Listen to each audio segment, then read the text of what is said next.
Éric Solari, je suis professeur d'hématologie à la faculté de médecine de l'université Paris-Saclay et président du conseil scientifique de la Fondation Arc. Nancy Abouzel, je suis la directrice scientifique de la Fondation Arc et j'ai pour mission d'animer la mise en œuvre de la stratégie scientifique de la Fondation pour faire émerger des axes prioritaires et innovants en termes de recherche en cancérologie. Pour toutes les personnes qui travaillent dans le domaine de la cancérologie, le lien avec le vieillissement est une question de fond et c'est un sujet qu'il est maintenant opportun d'approfondir.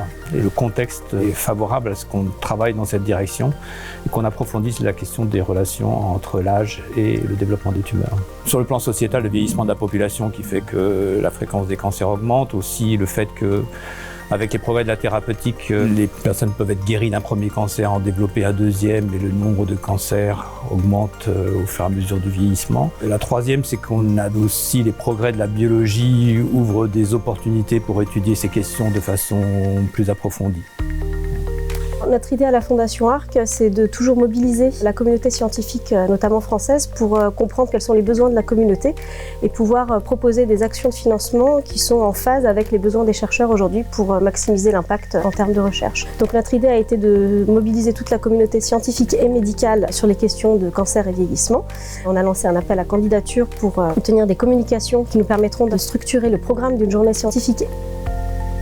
Le colloque va nous permettre de confronter toutes les différentes idées qui ont été proposées et de tirer les axes majeurs qu'il nous faudra soutenir dans une action de financement de la recherche. Je pense que nous aurons des communications de scientifiques et médecins sur le sujet et qu'ensuite on organisera des sortes d'ateliers pour confronter les points de vue et essayer de trouver une organisation aussi optimale que possible. Qui pourrait être soutenue par la Fondation Arc pour avoir un impact significatif en termes de recherche.